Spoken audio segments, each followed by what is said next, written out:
Hey everybody, everything new. Wanted this on a quick update for Ukraine for what is it, Monday, February 14th.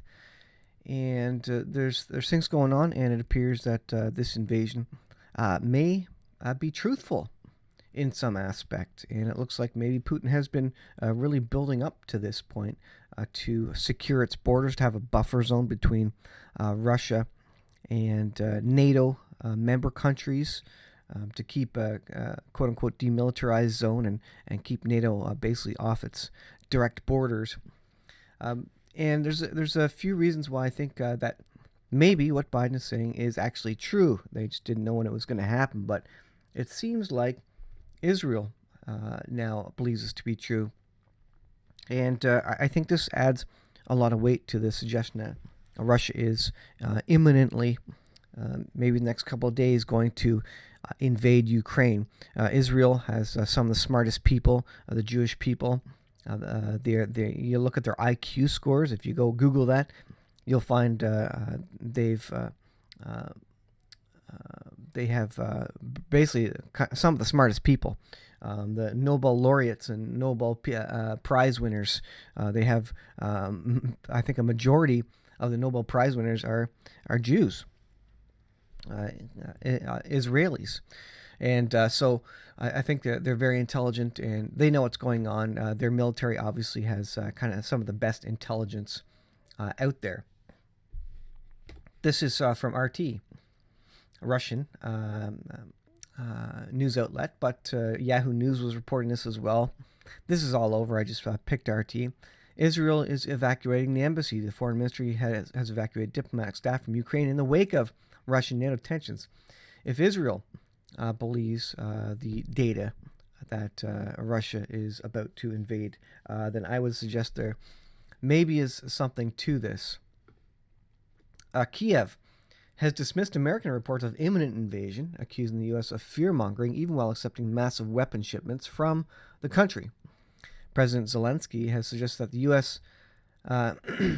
Constantly hyping the possibility of war could contribute to the destabilization of Ukraine and the collapse of the economy, essentially becoming a self-fulfilling prophecy. But if Israel is evacuating citizens, I believe that they have some indication that this is accurate. And again, I believe they have some of the best intelligence because they have to. And they're some of the smartest people groups in the world, quite literally. So this is one from Zero Hedge. Zelensky has invited Biden to visit in the coming days in a pushback against imminent invasion. So he thinks that this, if Biden came over, that would probably strengthen them related to the Russians, and also maybe calm their citizens, that if the U.S. president is there, maybe it's not so imminent and danger is not right on the horizon. During the Saturday phone call, Ukraine's President Zelensky asked Biden to visit Kiev in person amid continuing White House claims that a Russian invasion is set to happen any day now, saying that major Ukrainian cities are under safe protection. Zelensky suggested that a visit of U.S. President in person would stop the spread of panic and prevent escalation. I'm convinced that your visit to Kiev in the coming days will be a powerful signal and help stabilize the situation. So he wants Biden to get out there. Biden's being told, I guess, by his security advisors that an invasion is imminent. Israel seems to be on board with that now. And you know, it's not lost on me or any watchers that Russia does want more land. They do want Ukraine. They took Crimea. China does want more land. They want Taiwan, Hong Kong. And so these nations, they want to build. They want to get larger. They want to consolidate their power, so that if there was a future war against NATO, of which neither of them are in, then they would have the ability to fight back. And at this point in time, China and Russia, if they got together, they probably could deal a death blow to NATO nations, simply because NATO nations, they're at the end of kind of the economic good times. The cycle of civilizations, the Tytler cycle, is nearing the end for these nations. There's not a lot of will to go to war anymore, and there's not a lot of money anymore. A lot of these countries are effectively bankrupt. huge debt, and there's no willpower by any of the politicians to go to war. Not a significant war, anyways. Here is the common sense show. Putin has been preparing for 8 years for war. Ukraine is merely an excuse, as 0 hour has arrived since Putin has had his lunch handed to him in 2014. He spent 8 years preparing his revenge against the United States. Putin has emerged from an 8-year buildup of American forces ready to destroy the United States. The Deagle report reports that over 200 million Americans will die while Russia and China's population remains intact. So I guess war games there, suggesting that 200 million Americans could die if they actually got into an all-out conventional war with Russia, and of course China would back Russia up. That's significant. And China wants to be the next world economic power with the new world reserve currency. They've been trying to get their currency, the yuan, to be the world reserve currency. So this is not kind of out of thin air, and there are major nations believing this is imminent. This article will trace the origin of Russian military adjustments since the Ukraine defeat in 2014. Today we can point to 33 facts that support the belief that Russia's 8-year buildup of its military is complete and it's ready to be unleashed. Now he goes through literally 33 items about all the things that Russia has been doing, all the news, the retrofitted combat aircraft, 40 naval ships added to the arsenal in 2014. It just goes on and on, point after point. They got satellite killers now. They've got 5,000 nuclear weapons. It just goes on. What I want to skip down to, though, is what I think is interesting. And you can go to this. This is a Common Sense Show. .com, commonsenseshow.com, Dave Hodges. But I want to skip down to the bottom. And I think this is where kind of the rubber meets the road. What does this lead to? I believe there's a big war that comes before the 7-year peace treaty, where a world government and a world leader come and say, you know what, we need peace in this world. We need to get away from this war and these pandemics and this economic trouble. And all you need to do is bow down to me, worship me effectively. Allow me to be the leader. Accept this mark of the beast. They're not going to call it the mark of the beast system, obviously, but accept this new world currency, new world economic system, the Great Reset, and everything's going to be awesome. And he's going to be able to push through and confirm a covenant with the many for peace in the Middle East, and everybody will laud that and say, "That's wonderful. We have peace finally." Well, it leads to other things.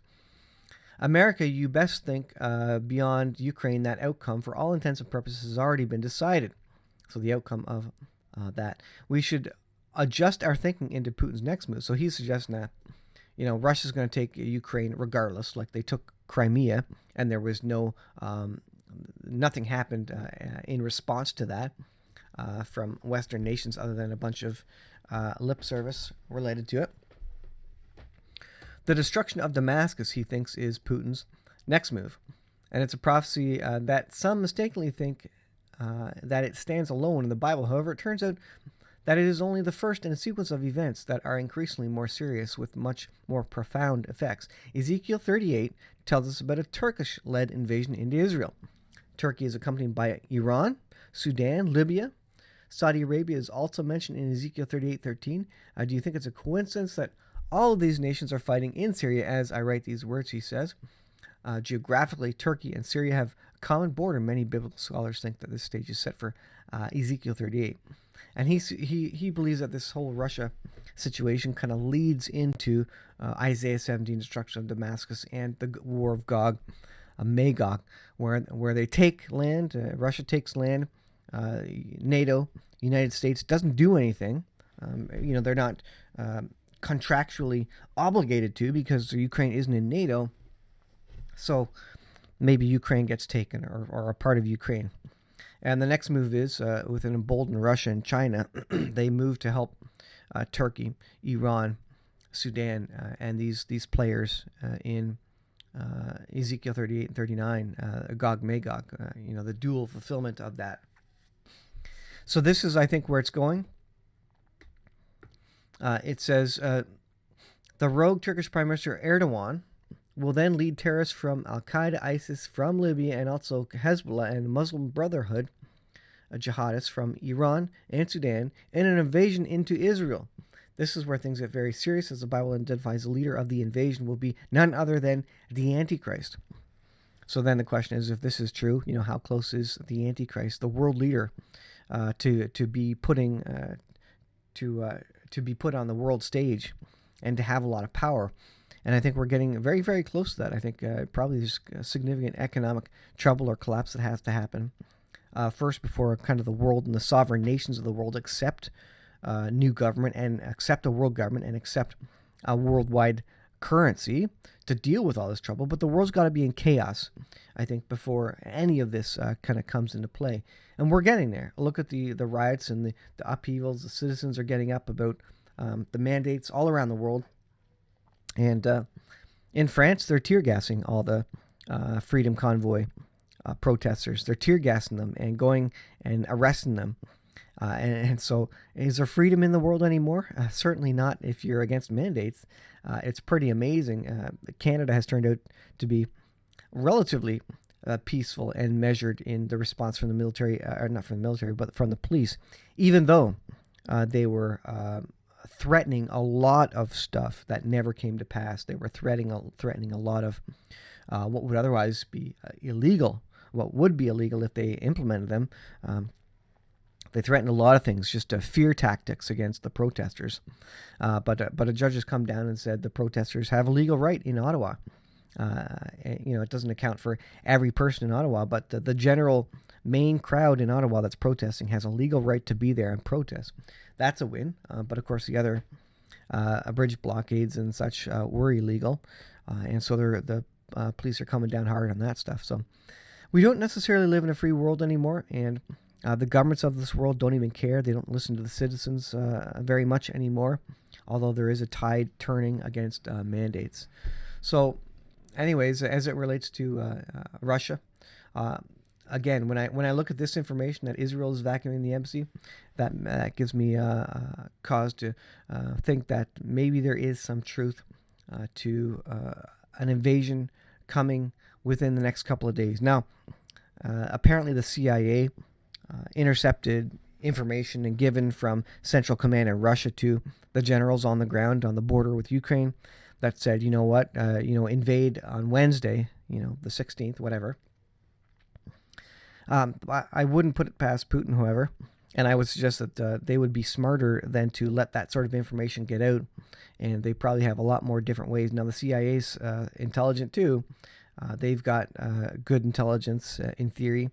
But again, to give a specific date, it's probably coded, and there's probably alternate communication methods that Russia has with its generals to prevent, the CIA just overhearing something. So I don't know what to believe, whether it's true or not, or whether it's misinformation and disinformation by Russia to make it U.S. think something's happening.